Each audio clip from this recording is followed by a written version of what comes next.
قرآن حکیم میں اللہ تعالیٰ نے مختلف مواقع پر مختلف پیرایوں میں تلاوت کتاب کا تذکرہ فرمایا ہے، اور تلاوت کے آداب کا ذکر بھی ملتا ہے۔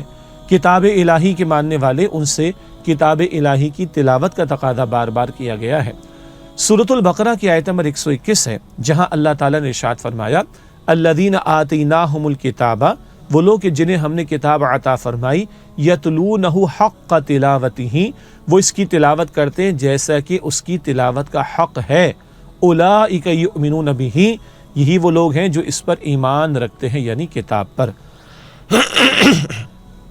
معاف کیجیے گا، سورہ البقرہ کی آیت نمبر 121 میں اللہ تعالیٰ یہ کتاب الہی کی تلاوت کا اہتمام کرنے والے لوگوں کا تذکرہ فرما رہا ہے۔ اس میں پچھلے اہل کتاب بھی شامل ہیں، اور اہل کتاب کے نیک لوگ کہ جو اس وقت کی کتاب پر ایمان لائے جب اللہ تعالیٰ نے موسیٰ علیہ السلام کو عطا فرمائی، عیسیٰ علیہ السلام کو عطا فرمائی، اور اس کے احکامات پر جنہوں نے اس دور میں عمل کیا، وہ اللہ کے یہاں کامیاب ہوں گے۔ ہمارے لیے سمجھنے کا نقطہ یہ ہے کہ فرمایا جا رہا ہے کہ جنہیں ہم نے کتاب عطا فرمائی وہ کتاب کی تلاوت کرتے ہیں جیسا کہ اس کی تلاوت کا حق ہے۔ اب پہلی بات تو یہ ہے کہ تلاوت کا مفہوم کیا ہے۔ تلاوت کا عام طور پر ہم مفہوم بیان کرتے ہیں جو کہ بالکل درست ہے کہ تلاوت کرنے کا مطلب ہے تلاوت کرنا، پڑھنے سے مراد ہے، یعنی پڑھنا مراد ہے۔ اللہ کی کتاب کو پڑھنا یہ تلاوت ہے، بالکل ٹھیک بات ہے۔ ہم بھی کہتے ہیں آج میں نے قرآن پاک کی اتنی آیات کی تلاوت کی، بچے کہتے ہیں آج میں نے ایک پارے کی تلاوت کی، مثال کے طور پر۔ لیکن بڑی دلچسپ بات یہ ہے کہ کتاب کی تلاوت کا مطلب صرف کتاب کو پڑھنا نہیں ہے، بلکہ کتاب کے پیچھے پیچھے آنا بھی ہے۔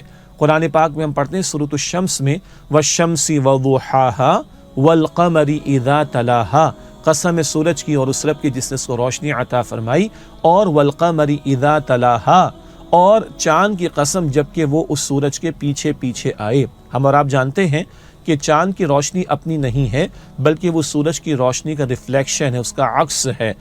تو چاند کی قسم جبکہ وہ اس کے پیچھے پیچھے آئے۔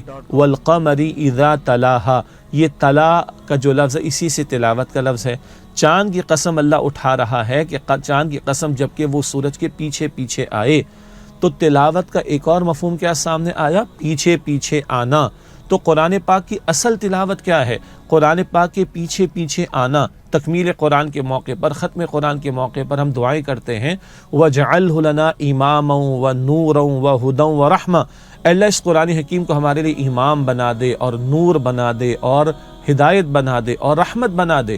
امام کیا ہوتا ہے؟ مسجد میں امام ہے، نماز کا امام ہے، وہ کہتے ہیں اللہ اکبر، ہم کہتے ہیں اللہ اکبر، وہ کہتا ہے رکوع میں جاتے ہوئے اللہ اکبر، ہم رکوع میں چلے جاتے ہیں، وہ کہتا ہے سمیع اللہ لمن حمیدہ، ہم کھڑے ہو جاتے ہیں، وہ کہتے ہیں اللہ اکبر، ہم سجدے میں چلے جاتے ہیں۔ امام جو کہتا جاتا ہے ہم اس کے پیچھے پیچھے وہ کرتے جاتے ہیں۔ قرآن پاک کے بارے میں تکمیل قرآن کے موقع پر ہم دعائیں کرتے ہیں وَجْعَلْهُ لَنَا إِمَامًا، اللہ اس قرآن پاک کو ہمارا امام بنا دے۔ تو یاد رہے کہ قرآن پاک یہ آیت سورہ البقرہ کی آیت نمبر 121 بتا رہی ہے الذین آتیناہم الکتاب یتلونہ حق تلاوتی، جنہیں ہم نے کتاب عطا کی ہے وہ اس کی تلاوت کرتے ہیں جیسا کہ تلاوت کرنے کا حق ہے۔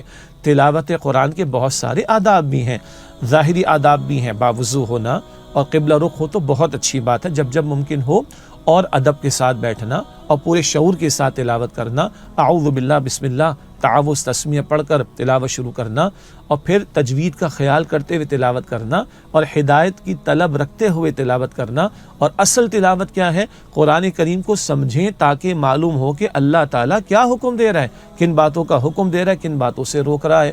یہ ہے حق تلاوت۔ آگے فرمایا اولئک یؤمنون بہ، یہی لوگ ہیں جو اس پر ایمان رکھتے ہیں کتاب پر۔ حق تلاوت میں یہ بھی شامل ہے کہ قرآن کے احکام کو سمجھ کر عمل کیا جائے، عمل میں انفرادی زندگی میں تو فوراً عمل کرنے کی کوشش ہے، اور اجتماعی سطح پر اللہ تعالیٰ کے احکام کے نفاذ کی جد و جہد مطلوب ہے تاکہ اللہ کی کتاب پر واقعتاً عمل ہو، تب حق تلاوت ادا ہوگا۔ اللہ ہمیں اور آپ کو، ہم سب کو، مجھے اور آپ کو، ہم سب کو حق تلاوت ادا کرنے کی توفیق دے، ہم تلاوت بھی کریں، ثواب بھی لیں، ہدایت کی طلب و تڑپ کے ساتھ سمجھیں، عمل کریں، اور اس قرآن حکیم کے احکام کے نفاذ کی جد و جہد کریں۔ اللہ ہم سب کو توفیق عطا فرمائے۔